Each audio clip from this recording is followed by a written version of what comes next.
Welcome to my YouTube channel टेक्जीन AI mobile app engineer के इस कोर्स की आज की वीडियो से हम ऑफिशियली प्रैक्टिकल जर्नी स्टार्ट कर रहे हैं। लेकिन कोड लिखने से पहले हमें अपनी डेवलपमेंट लैब रेडी करनी होगी। कौन कौन से टूल्स इनिशियली हमें रिक्वायर्ड होंगे, उन टूल्स के बारे में बात करेंगे और उसके साथ साथ उनकी इंस्टॉलेशन कैसे करनी है, वो सब कुछ आपको मैं इस वीडियो के अंदर बताने वाला हूँ। सबसे पहले जो हम टूल डिस्कस करेंगे वो है Node.js। अब Node.js क्या है? आप सबने जावास्क्रिप्ट का नाम तो जरूर सुना होगा। नॉर्मली जावास्क्रिप्ट ब्राउजर के अंदर रन होती है। जब भी हम अपनी वेबसाइट ओपन करते हैं, बटन्स पर क्लिक करते हैं, डायनेमिक कंटेंट आता है, डेटा लोड होता है, एनिमेशन चलती हैं, या इन सिंपल वर्ड्स वेबसाइट आपसे इंटरेक्ट कर रही होती है, वहां पर बेसिकली जावास्क्रिप्ट यूज हो रही होती है। लेकिन अगर मुझे जावास्क्रिप्ट को ब्राउजर से बाहर रन करना हो तो क्या होगा?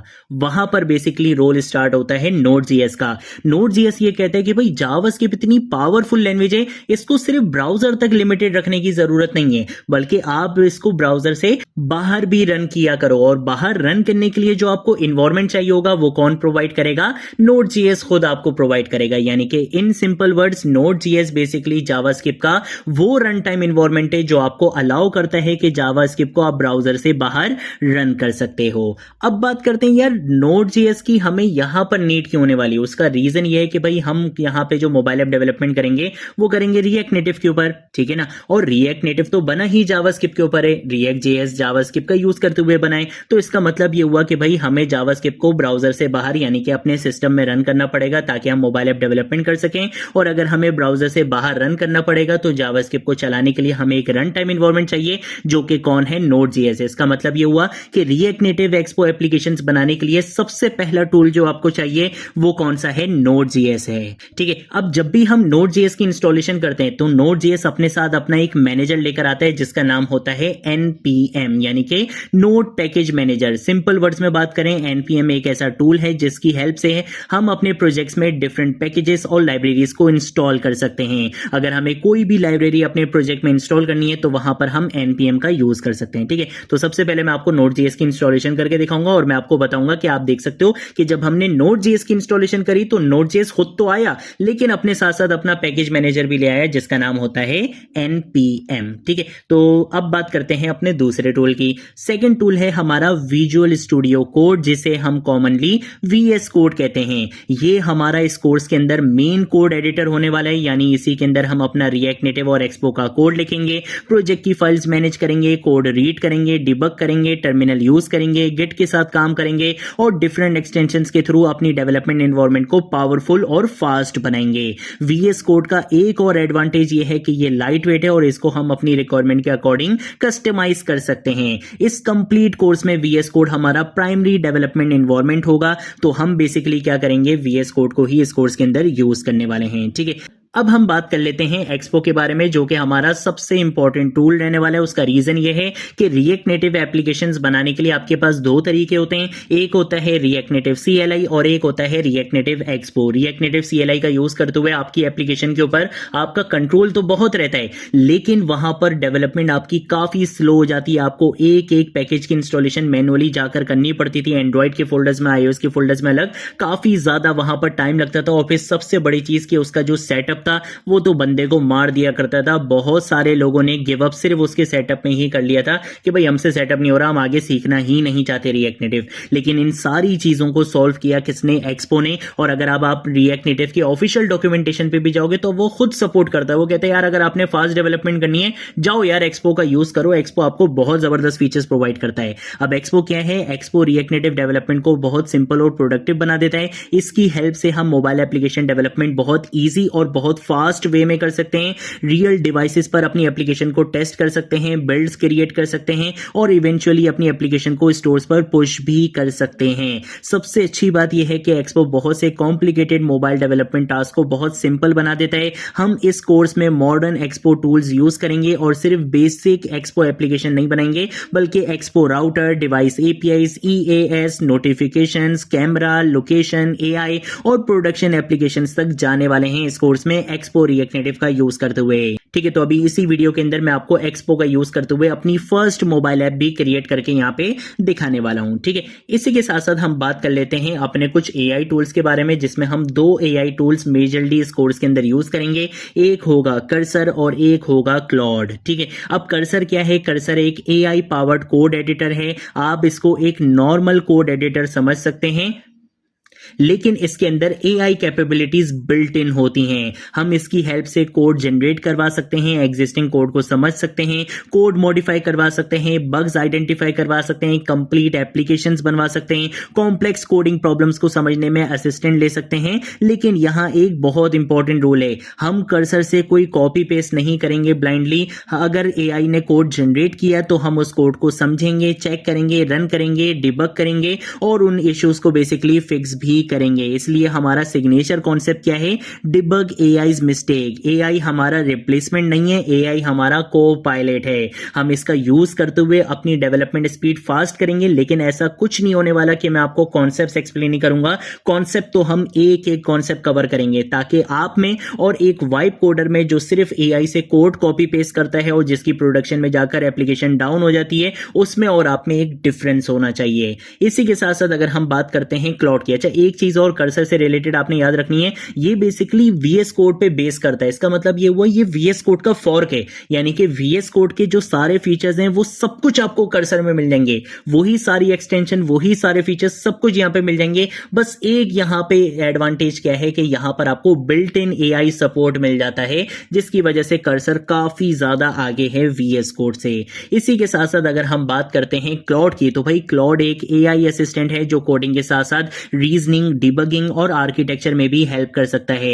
फॉर एग्जांपल, अगर हमारे पास कोई कॉम्प्लिकेटेड एरर आ जाए, या हमें किसी फीचर का आर्किटेक्चर समझना हो, या हमें अपने कोड का रिव्यू करवाना हो, तो हम क्लॉड से हेल्प ले सकते हैं। लेकिन यहां भी सेम रूल अप्लाई होगा। क्लॉड जो आंसर देगा हम उसको ब्लाइंडली फॉलो नहीं करेंगे। हम समझेंगे कि सॉल्यूशन काम क्यों कर रहा है, और अगर सॉल्यूशन गलत है तो हम सीखेंगे कि गलत क्यों था। Because our goal is not AI से कोड बनवाना, आवर गोल इज एआई की हेल्प से बेटर इंजीनियर बनना। ठीक है, तो आप बेसिकली इस कोर्स के अंदर या तो कर्सर बाय कर सकते हो या क्लॉड बाय कर सकते हो। मैं आपको दोनों के साथ काम करके दिखाऊंगा। अगर आप मुझसे पूछो कि भाई हमें क्या बाय करना चाहिए, मैं आपको ज्यादा क्लॉड रिकमेंड कर दूंगा। उसका सिंपल रीजन ये है कि क्लॉड को हम डेवलपमेंट पर्पस के अलावा और भी दूसरे पर्पस के लिए यूज कर सकते हैं, लेकिन कर्सर तो बना ही आपके डेवलपमेंट के लिए। ठीक है, तो आप अगर इन दोनों में से कोई एक बाय करना चाहो तो मैं आपको क्लॉड रिकमेंड करूंगा, बट इस कोर्स के अंदर मैं आपको दोनों के साथ काम करके दिखाऊंगा, ताकि आपको दोनों का अच्छे से यूज करना आना चाहिए। ठीक है, तो अब हम क्या करेंगे, हम बेसिकली इसकी प्रैक्टिकल इंस्टॉलेशन के ऊपर आएंगे। सबसे पहले हम चलेंगे कहां पे, हम यहां पे आके सर्च करेंगे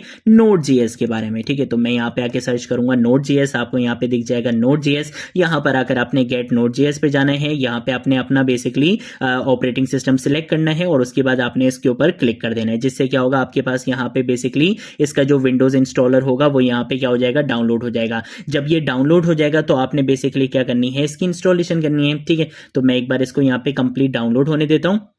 जैसे ही यहाँ पे डाउनलोड होगा तो हम बेसिकली क्या करेंगे, इसकी इंस्टॉलेशन करेंगे। ठीक है, तो यहाँ पे आप देख सकते हो कि ये बेसिकली क्या हो चुका है, डाउनलोड हो चुका है। अब हमने क्या करना है, हमने बेसिकली इसकी इंस्टॉलेशन करनी है। तो आपको याद होगा मैंने आपको बताया था कि Node.js जब खुद डाउनलोड होगा तो अपने साथ किसको लेकर आएगा, npm को भी लेकर आएगा, यानी कि नोड का पैकेज मैनेजर। ठीक है, तो हम यहाँ पर आकर चेक कर लेते हैं। मैं यहाँ पर आकर बोलूंगा नेक्स्ट, उसके बाद हम यहाँ पे आके इसको एक्सेप्ट करेंगे। नेक्स्ट करूंगा, नेक्स्ट करूंगा, नेक्स्ट करूंगा, यहाँ पे भी आके नेक्स्ट करूंगा, नेक्स्ट करूंगा, इंस्टॉल पे क्लिक करूंगा। यहाँ पे हमारी इंस्टॉलेशन स्टार्ट हो जाएगी और यहाँ पर बेसिकली क्या होगा, हमारी कंप्लीट इंस्टॉलेशन हो जाएगी। जब हमारी इंस्टॉलेशन हो जाएगी तो हम बेसिकली क्या करेंगे, इसको वेरीफाई करेंगे। वेरीफाई करने के लिए आपने सिंपल क्या करना है, आपने अपना टर्मिनल ओपन करना है। ठीक है, तो पहले यहाँ पे ये कंप्लीट इंस्टॉल हो जाए, देन हम आगे मूव करेंगे। जब तक मैं आपको VS कोड का भी बता देता हूँ। आपने सिंपल यहाँ पर आना है, यहाँ पर आकर आपने सर्च करना है VS कोड। ये जो पर्पल वाला ब्लू वाला होता है बेसिकली ये VS कोड होता है। एक आपको पर्पल वाला भी देखेगा वो विजुअल स्टूडियो होता है। ठीक है, वो नहीं करना, आपने VS कोड करना है। ये हमारे पास ये रहा VS कोड, आपने सिंपल इसके ऊपर आना है और यहाँ पर आने के बाद मैं देख लेता हूँ Node.js की इंस्टॉलेशन हो गई। हाँ भाई हो गई, इसको हम यहाँ पे फिनिश कर लेते हैं। ठीक है, मैं यहाँ पर आकर अपना टर्मिनल ओपन कर लेता हूँ। टर्मिनल ओपन करने के बाद अगर मैं यहाँ लिखता हूँ Node-v तो आपको यहाँ पे क्या मिल जाएगा, नोड का वर्जन मिल जाएगा। ठीक है, देखो नोड का वर्जन आ रहा है। और अगर मैं यहाँ पे npm-v करता हूँ तो देखो यहाँ पे npm का भी वर्जन आ जाएगा। इसका मतलब है कि नोड और उसका मैनेजर दोनों दोनों मेरे सिस्टम में आ चुके हैं। ठीक है, अब क्या करना है, VS कोड की installation simple download for Windows पे क्लिक करोगे, ये आपके पास एप्लीकेशन डाउनलोड हो जाएगी। सिंपल इसमें भी आपने क्या करना है, नेक्स्ट नेक्स्ट नेक्स्ट करना है और आपकी जो इंस्टॉलेशन है वो यहाँ पर कंप्लीट हो जाएगी। ठीक है, तो मैं इसको यहाँ पे आके स्टॉप कर देता हूँ क्योंकि इसकी इंस्टॉलेशन काफी सिंपल है। नेक्स्ट नेक्स्ट करना है,